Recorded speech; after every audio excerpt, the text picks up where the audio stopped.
हरवारे चूरी हरवारे चूरी डाल के सरकाई दे चूरी हरवारे चूरी डाल के सरकाई दे।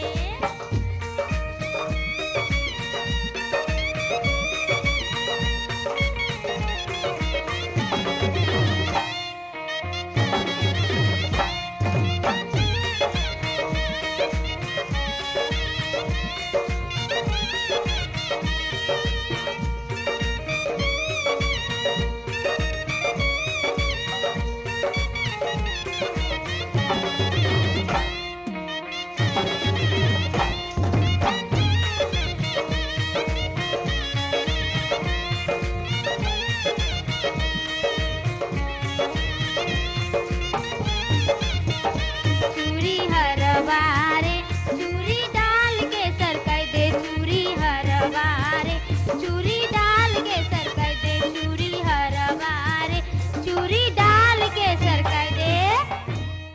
मेरे भाई भैया सरकाई जी, दे। मेरे भाई भैया जी, इस समय में अपने बांगला पे अच्छा से चरण का बंसुरी बजेगा क्यों नहीं? और दरबारी के लेकर के चले जाओ अपने पारा सखारा का पास और वहां पलटन को तैयारी करना है, सबको लड़ा करके मजबूत बनाना है। क्यों नहीं भैया जी? हो चमका बंसुरिया सहोदरा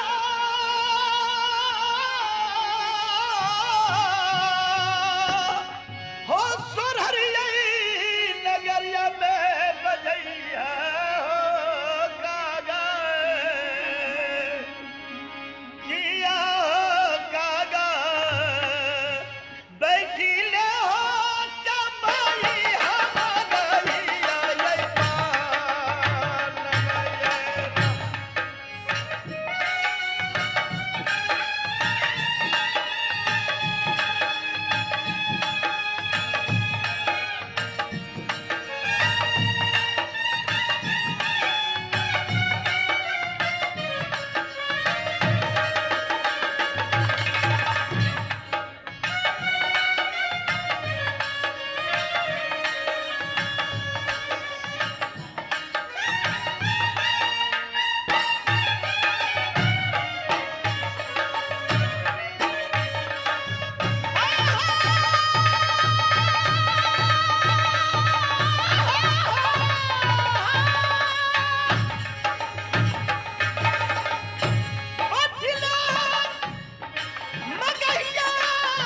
क्यों नहीं मेरे भाई?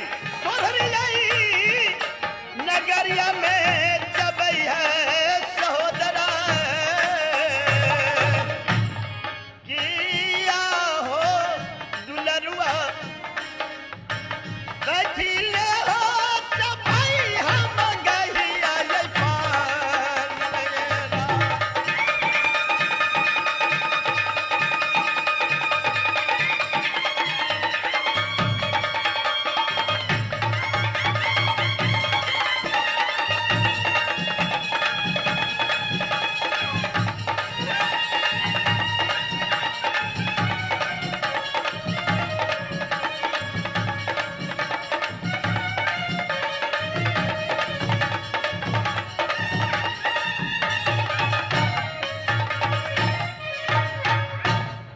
महाराज की जय हो। जय हो, जय हो। जय हो।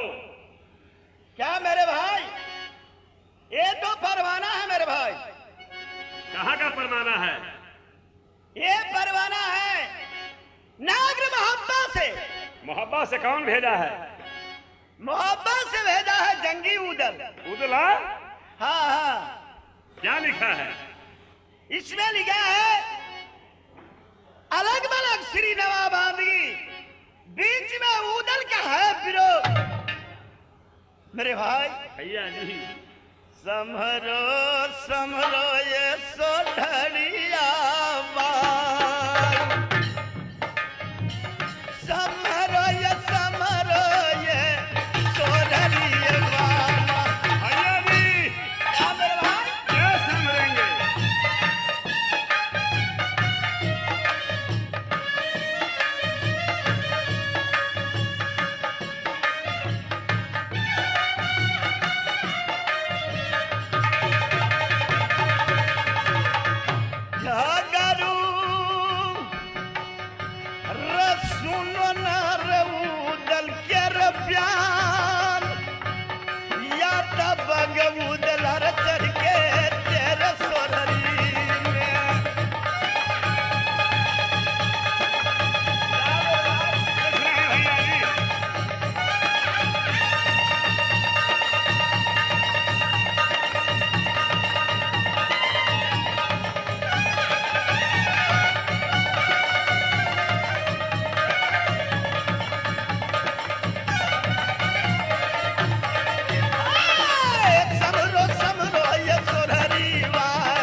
क्या करेगा?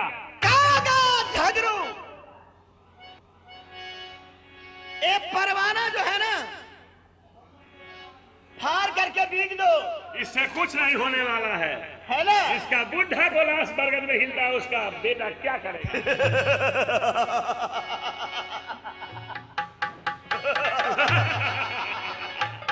मेरे भाई, भैया जी, तुम्हें भी पता है कि ये भी झगड़ू चंदेला वंश का बुंदेला झगड़ू है। क्यों नहीं? और रण का बगल की बगल में ढूंढता है मेरे भाई। क्यों नहीं भैया जी? जिसे पिता को सर बारगेट में ढूंढता है, उससे भी लाश को ढुला देंगे। वो बाप ही यहाँ करेगा तो क्या करेगा?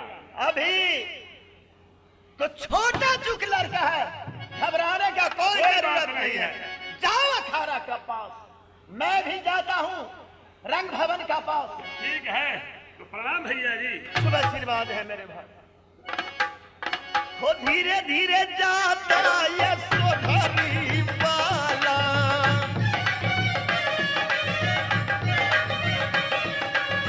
धीरे धीरे चलता गंभीरे दिन चलता है। भैया ये सुन भैया देश के लोग, जाता झगड़ू ये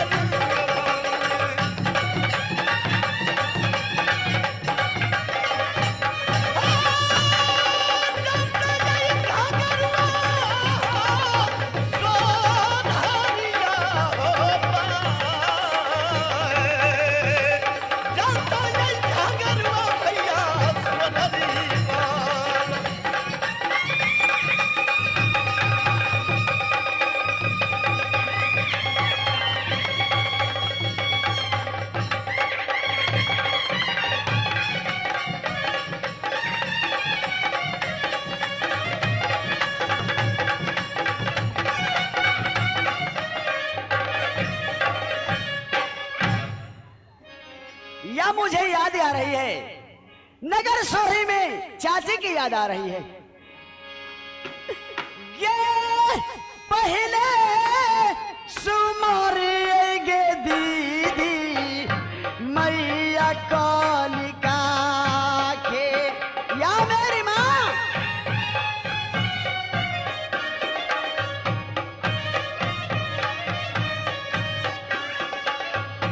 पहले सुमारी माता कनका के दीदिया,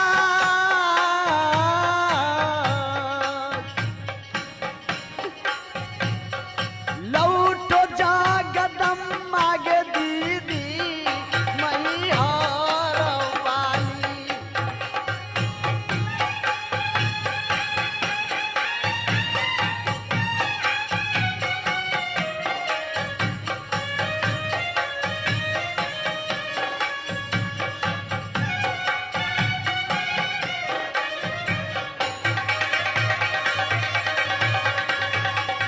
रहना तैयारी गे मैहर वाली,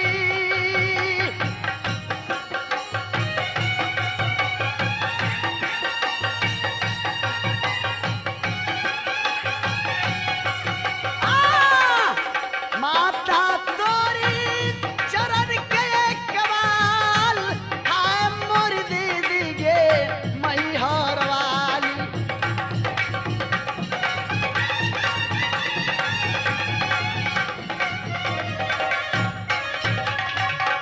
सिपाही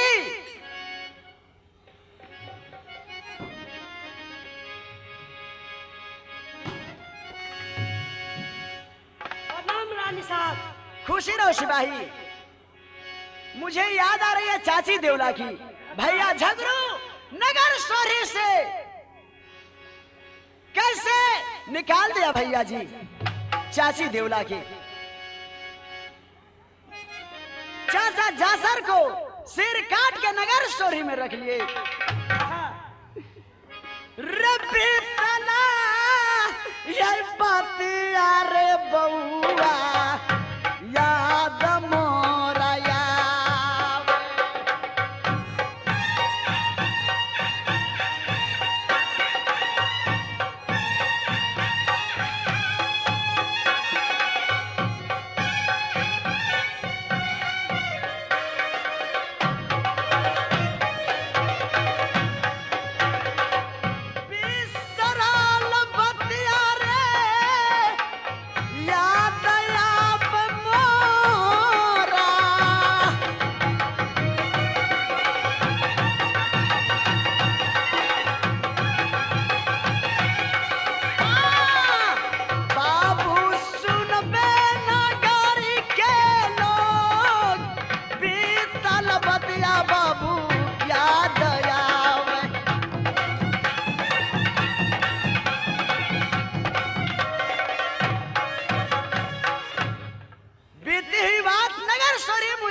जा रही है, मगर सिपाही कहिए। जाके हर केसर के बुला के लाओ। ठीक है, अब बैठिए, हम अभी जा रहे हैं। जल्दी बुला के लाओ।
जी नैहरा हमारी ए संगल दीप में है, ससुरा हमारी ओ सहरिया गढ़रा,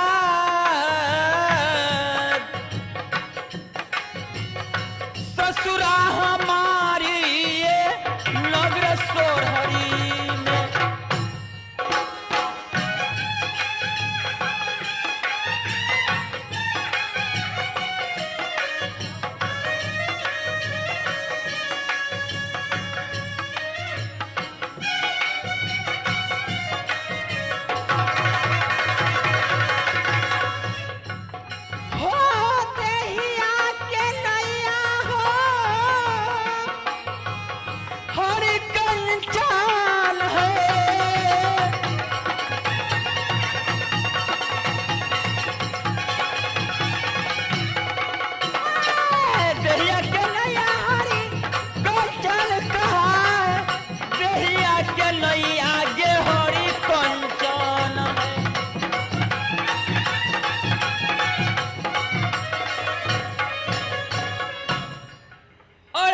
गोतनी का नाम हरि केशव है और ननद का नाम सती गौरा है। सिपाही रे आओ मिलाना रे भवन के रे मिलाना पास और दुलारुआ रे शीश भवनों में।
माघ फागुन के जा रहा है, भेल भाई भाई बंटवारा है ना।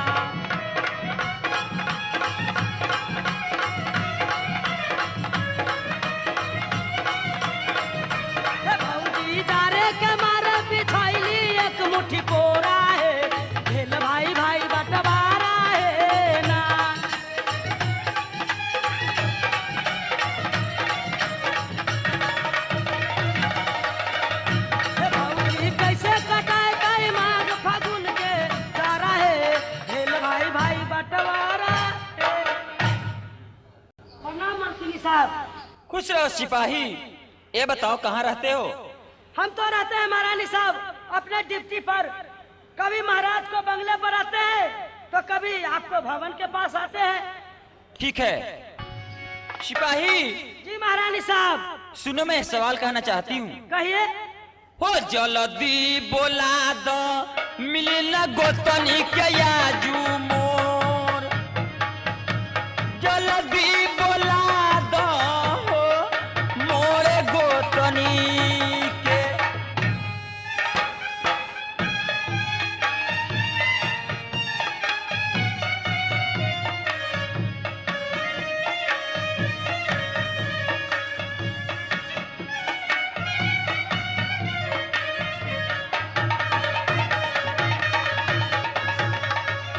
जल्दी बोला दो मोरे गोतनी के।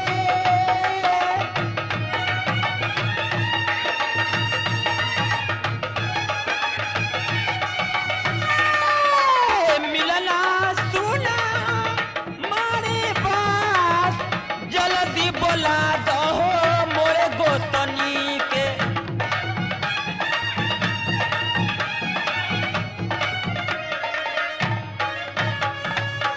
सिपाही, कहिए महारानी साहब। हमारी छोटनी गोतनी जो है हाँ हाँ उसे बुला करके जल्दी मेरे पास लाओ। ठीक है, हम अभी जा रहे हैं।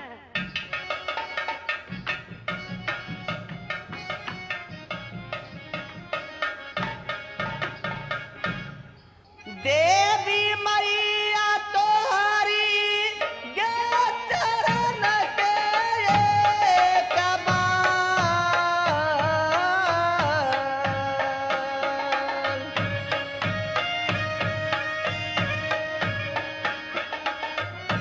लौट जागदा मागे मैया सातो गे बहिनिया।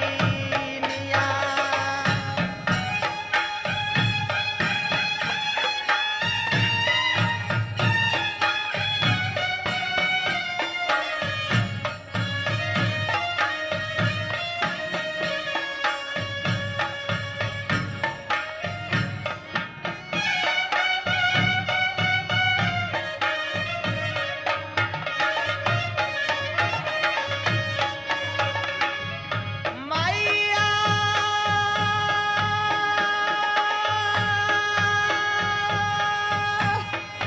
तोहरी गे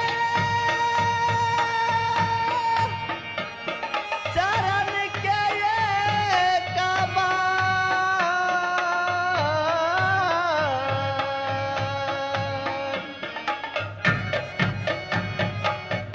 लौट जागत मागे मैया सातो गे बहिनिया।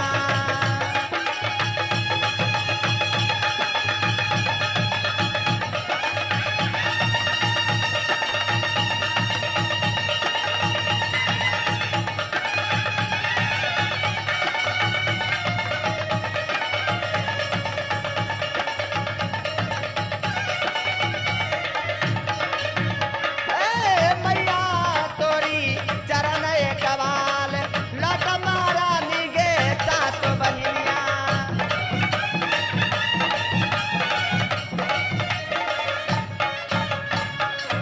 ए जी नैहर हमारी चांद्र गृह है। ए पिताजी के नाम हो ये चंदन सिंहया।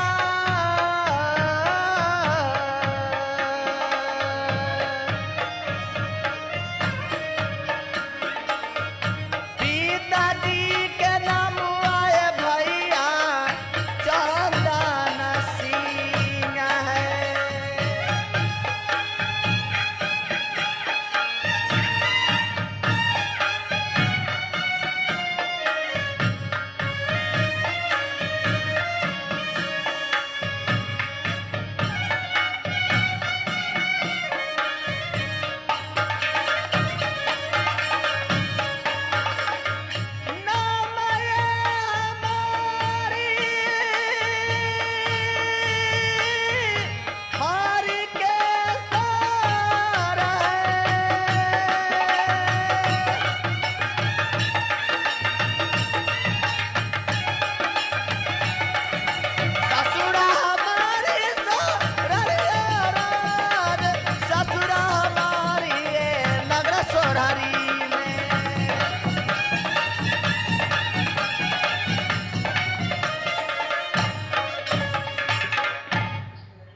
हमारी ससुरा नगर सोढ़री में, और हमारे पास एक ननद है, वो एक गो नाना दिया हो सोढ़रिया नगरिया में आब।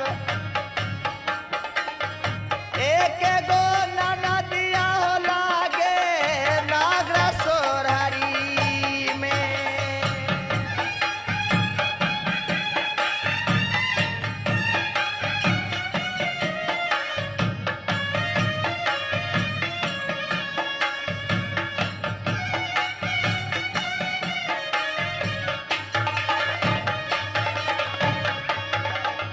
गोतनी के नाम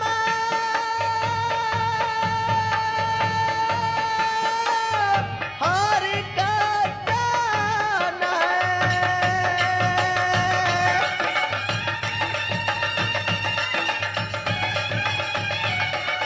गोतनी के नाम हरि का चलियाब, गोतनी के नाम हरि का जान है।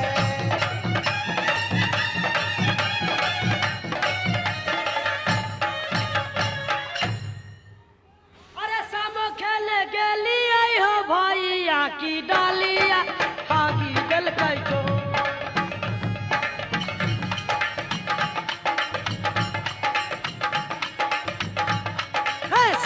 शाम चका आइया है पूरे खेत में बचिया है झेला फोर फोर खैया खैया। प्रणाम रानी साहब। खुश रहो। क्या बात है सिपाही, क्यों आए हो मेरे पास? अभी हम आए हैं इसलिए कि आपको जो बड़ी गोतनी है वो बुलाए हैं। क्या हमारी दीदी बुलाई है? हाँ हाँ चलो मैं चलती हूँ। चलिए। चलो।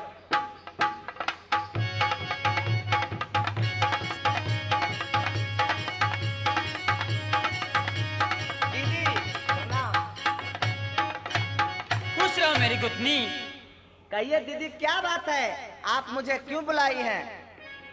हे कहियो कुशलिया गोतनी देहिया के आजुमो,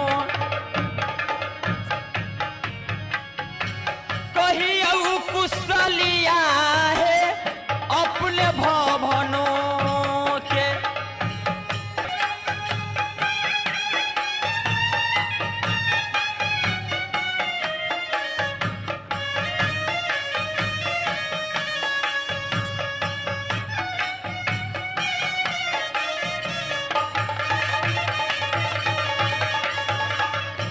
कहियो कुशलिया है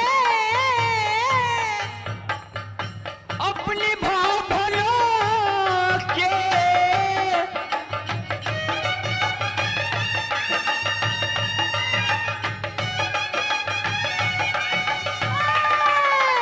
गोतनी सुनिया मारी बात, कहियो कुशलिया है अपने भवनों के।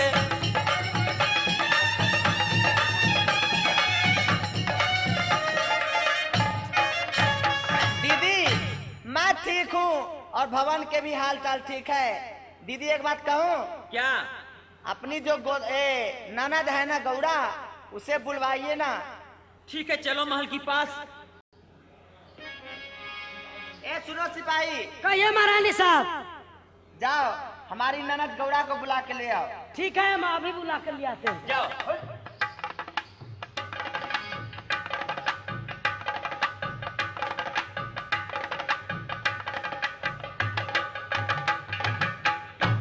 प्रणाम महारानी साहब।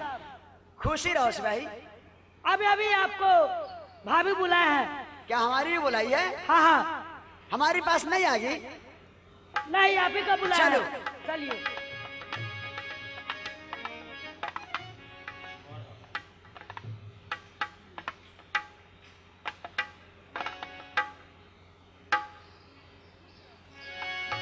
प्रणाम भाभी। खुश रहो ननद। ई बतावा काहे का बुलैला? एक जरूरी बात है भाभी, याद मैं बस कहती हूँ भाभी। ठीक है सुनावा।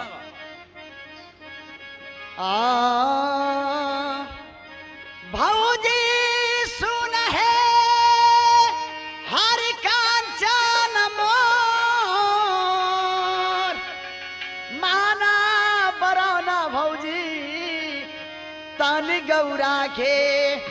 अच्छा, हे मेला लगा है गंगा जी में। क्या मेला लगा हुआ है? हम है जैती या गंगा है जी के धार कर या सलनमा है भौजी जैती गंगा में।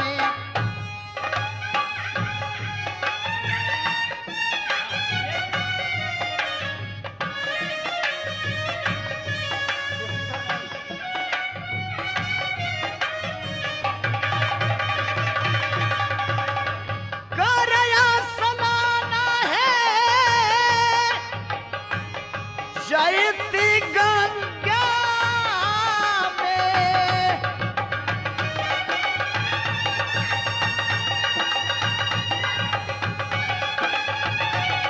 हाय! भौजी कहना के माना मोर माना बराना है तन गौरा के।